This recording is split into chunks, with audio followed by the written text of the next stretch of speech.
बस उसके बाद तो कोई दिक्कत ही नहीं है। शिक्षा विभाग को एक लेटर तो भेजना है, इतने पदों पे आप, इतने सीटों पे आप सप्लीमेंट्री जारी कर दीजिए, उसके बाद कोई समस्या नहीं है। शिक्षा विभाग को जानबूझकर अवंगा बीच में अनका लगा रहा हूँ, और ये पहली ऐसी बहाली है, पहली दुनिया की, मुझे लगता है पहली ऐसी बहाली होगी ये शिक्षक और की बीपीएस शिक्षक भर्ती जिसमें रिजल्ट से पहले सर्टिफिकेट की जांच नहीं होती। ये पहली वैकेंसी है, ये पहली इस तरह की बहाली हमने आज तक दुनिया में नहीं देखा है कि रिजल्ट देने से पहले, कहीं भी आप देखिए रिजल्ट देने से पहले सर्टिफिकेट की जांच होती है, लेकिन यहाँ तो सर्टिफिकेट की जांच ही नहीं हो रही है और बाद में पता चलता है कि हजारों सीट खाली रह गए।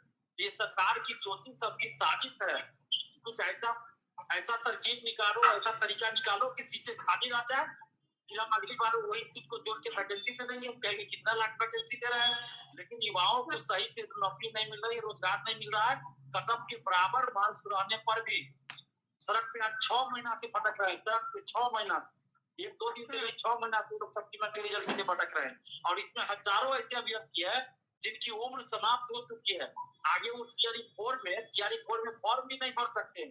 अब आप सोचिए उनके जिंदगी का क्या होगा, उनके करियर का, उनके भविष्य का क्या होगा, उनको मिली हुई नौकरी सरकार छीन रही है। तो सरकार क्यों नहीं नोटिफिकेशन जारी कर दे रही है कि हम इतना तारीख को सप्लीमेंट्री रिजल्ट जारी कर देंगे भाई, अब तो 30 तारीख भी नजदीक आ रहा है, तो बहानेबाजी की जा रही है। और बार बार शिक्षा मंत्री जी ये बोले हैं कि हम बीपीएससी को भेज दे रहे हैं, बीपीएससी को भेज दिए हैं, वीडियो है आप लोगों के पास शिक्षा मंत्री जी का, इसके बावजूद भी कुछ नहीं हो रहा है, यानी शिक्षा मंत्री जी झूठ बोल रहे हैं इतने महीनों से, तो शिक्षा मंत्री जी पे तो कार्रवाई होनी चाहिए। एक मंत्री होकर अगर बार बार झूठ बोले, स्टूडेंट्स को गुमराह करे, तो उन पे एफआईआर दर्ज होनी चाहिए। तो एफआईआर दर्ज होता है दिलीप कुमार पे कि दिलीप कुमार अफवाह फैला रहा है, जो अफवाह फैला रहे हैं, जो झूठ बोल रहे हैं, उन पे कोई एफआईआर दर्ज नहीं होता है। सरकार को अभी भी चाहिए, हम लोग सरकार के दुश्मन नहीं है, सरकार के विरोधी नहीं है, सरकार जहाँ अच्छा काम करती है हम लोग तारीफ करते हैं। कुछ दिन पहले पिछले मंगलवार को जब सरकार ने कैबिनेट से पारित किया, वृद्धा पेंशन बढ़ाया, हमने अगले दिन आप देखिए नीतीश कुमार जी का पोस्ट हमने शेयर किया और हमने जमकर तारीफ किया नीतीश कुमार जी का, और साथ में यही मांग किया युवाओं की भी जो समस्या है उसको भी आप दूर कीजिए, और हम आपके लिए हर जिला में जाके वोट मांगेंगे। हम इतना खुलेआम बोल रहे हैं कि नीतीश कुमार जी युवाओं के लिए आप काम कीजिए, हम आपके लिए हर जिला में जाकर वोट मांगेंगे। बिहार के युवा 2005 की तरह आपको वोट देंगे और आप फिर से मुख्यमंत्री बनेंगे और बड़े बहुमत के साथ मुख्यमंत्री बनेंगे। लेकिन अगर युवाओं के साथ आप न्याय नहीं करेंगे, सप्लीमेंट्री रिजल्ट नहीं देंगे, तो मिसाइल लागू नहीं करेंगे, टीआरई 4 उसको मिसाइल जल्द वैकेंसी नहीं देंगे, बीएसएफसी जेल 4 उसको मिसाइल जल्द वैकेंसी नहीं देंगे, दरोगा की नई वैकेंसी तो मिसाइल के साथ जल्द नहीं निकालेंगे, एसटीटी का विज्ञापन तो मिसाइल के साथ जल्द नहीं निकालेंगे, और बिहार के सभी भर्ती में डोमिसाइल लागू नहीं करेंगे, तो फिर बिहार के युवा no domicile no vote, domicile नहीं तो वोट नहीं का नारा हम लोग इस बात पूरे बिहार में बुलंद कर रहे हैं। चलिए ठीक है दिलीप जी, फिर आपका रुख करेंगे, सीधे रुख करना चाहूंगी विक्की कौशल जी का। विक्की कौशल जी, क्या कुछ चल रहा है, क्या मांग है आप लोग की? जिस तरह से अभी कुछ देर पहले आप तमाम छात्रों के साथ थे, क्या आप लोग फिर से प्रदर्शन कर रहे हैं? क्योंकि लगातार आप लोग अपनी मांग को उठा रहे हैं और आप लोगों ने ऐलान भी कर दिया कि 2 जुलाई को आंदोलन होगा। देखिए, आज हम लोग अपनी मांग को लेकर के रोड शो कर रहे थे, रोड से मुसल्लमपुर हाट से चले थे और हम लोग सीएम आवास तक जा रहे थे, लेकिन पुलिस प्रशासन के द्वारा डाक बंगला चौराहे पे हम लोग को रोक दिया गया और यहाँ पर बहुत सारी संख्या में पुलिस बल आकर के हम लोग को यहाँ पर रोक करके बैरिकेड कर दिया गया। रोकने के बाद हम लोग प्रयास किए कि हम लोग को सीएम सर से मिलवाया जाए। ये लोग बोले कि सीएम से नहीं मिलवा सकते हैं, लेकिन शिक्षा मंत्री से मिलवा सकते हैं। अभी हम मजिस्ट्रेट खान सर के गाड़ी में ही बैठे हुए थे, आप जब लाइव शुरू किए, लेकिन जब हम लोग जदयू कार्यालय गए तो वहां से शिक्षा मंत्री जी भाग निकले थे, वहां पर नहीं थे। और उसके बाद फिर फोन के द्वारा पता लगाया गया तो पता चला कि विकास भवन में बैठे हुए। जब विकास भवन हम लोग गए, शिक्षा मंत्री जी वहां पर भी नहीं थे, तो वहां पर भी हम लोग का मुलाकात आज नहीं हो पाई है। लेकिन हम लोग आज चाह रहे थे कि शिक्षा मंत्री से क्लियर कर ले कि उसके मन में क्या है, आप रिजल्ट देना चाह रहे हैं या नहीं देना चाहते हैं। अगर नहीं देना चाह रहे हैं तो क्यों नहीं देना चाह रहे हैं, क्या रीजन है और कहाँ पेच फंस रही है। लेकिन ऐसा हुआ नहीं, शिक्षा मंत्री जी मिले नहीं। हम लोग फिर खान सर को बोले कि हम लोग को जो है एस सिद्धार्थ सर से मुलाकात करवाइए, लेकिन एस सिद्धार्थ सर भी हम लोग से नहीं मिले। वहां पर शायद एस सिद्धार्थ सर नहीं थे, उनका भी पता लगाया गया, वो भी वहां नहीं थे। फिर अभी हम लोग को डाक बंगला ला करके उतार दिया गया है। जी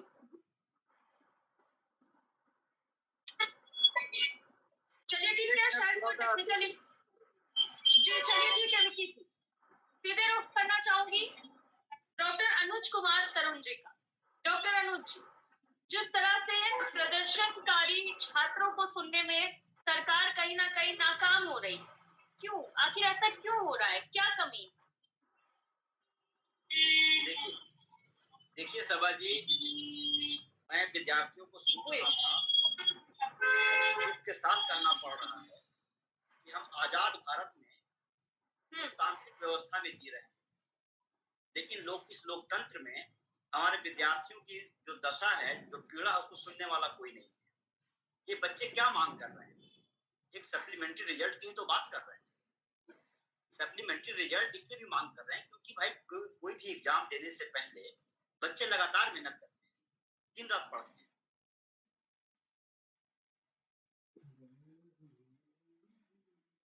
हाँ,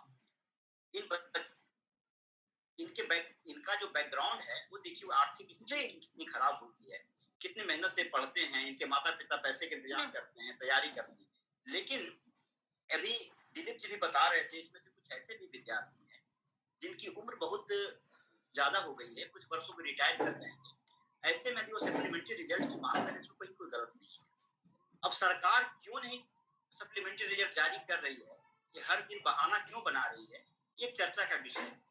और चर्चा का विषय भी मैं इसलिए कहूंगा क्योंकि चुनावी वर्ष में इनको वैकेंसी ज्यादा दिखाना है, क्योंकि जुमलों की सरकार है, जुमलाबाजी में यकीन करते हैं, हकीकत में विश्वास करते नहीं है। इतने वर्षों से शिक्षक की बहाली कर नहीं रहे थे, तेजस्वी जब साथ में आए तो ये शिक्षक की बहाली की।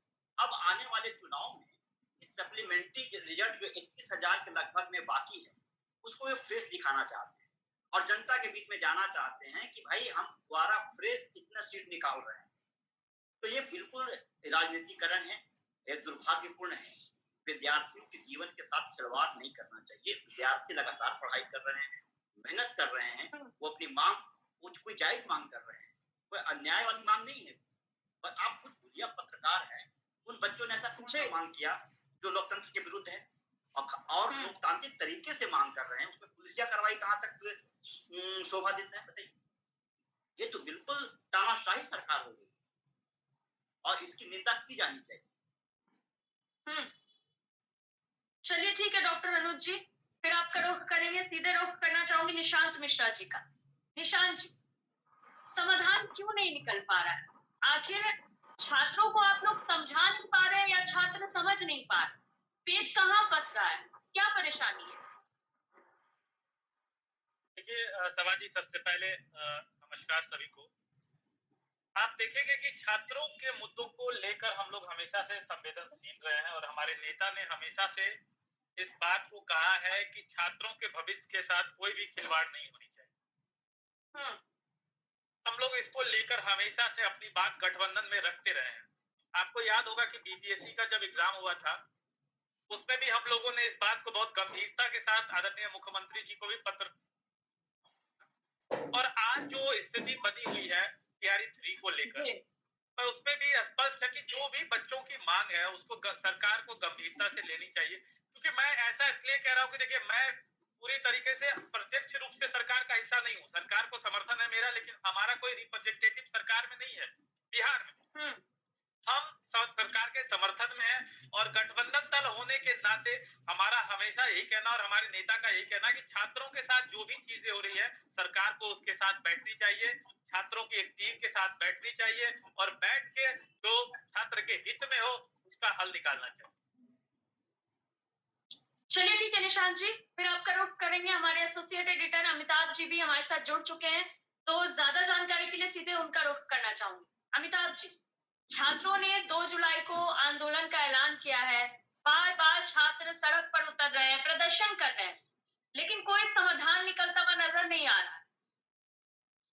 देखिए साहब, बिल्कुल निश्चित तौर पे बार बार सप्लीमेंट्री रिजल्ट की मांग की जा रही है और बार बार सरकार से इन्हें आश्वासन तो मिला है, लेकिन सरकार का जो रुख है, जो तैयारी है, उससे नहीं लगता है कि सप्लीमेंट्री रिजल्ट का मामला हल हो पाएगा, क्योंकि टीआरई 4 का शेड्यूल जारी कर दिया गया है और उसमें जैसे पिछली बार हुआ था कि एड ऑन कर दिया गया, जो रिक्तियां हैं उसे एड ऑन कर दी गई। तो इस स्थिति में टीआरई जो 3 का जो सप्लीमेंट्री रिजल्ट की जो बात हुई है, जिसके लिए बार-बार आंदोलन हो रहा है, उस बाबत तैयारियों से नहीं लगता है कि वो सरकार इस मोड में है कि वो सप्लीमेंट्री रिजल्ट जारी करें। हाँ, टीआरई 4 में वो रिक्तियां ऐड ऑन होकर के उसमें जो नई बहाली है उसकी लेके उसमें सरकार पहल कर रही है कि उसको लेके हम आगे करें।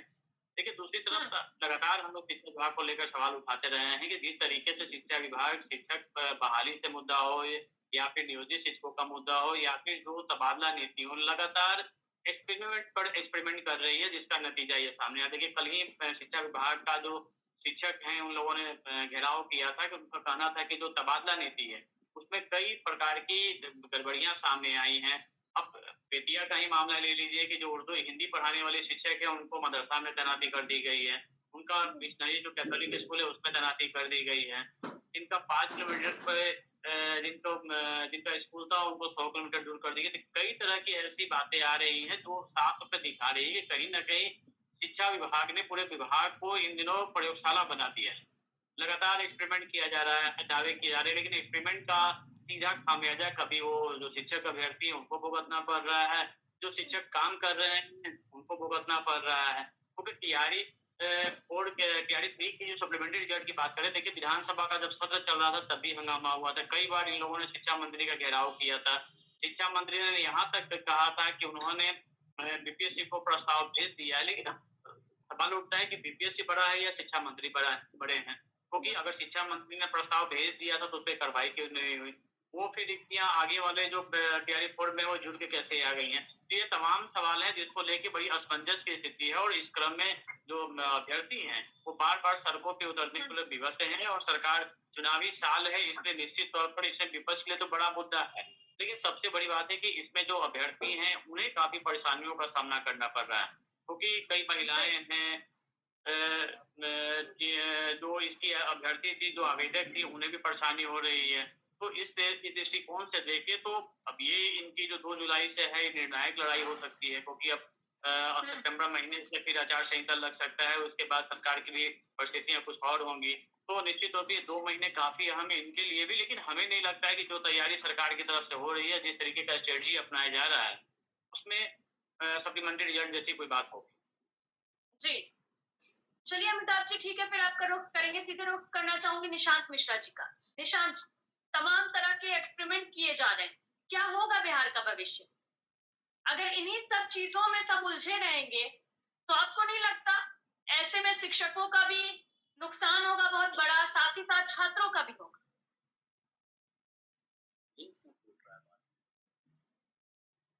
निशांत जी।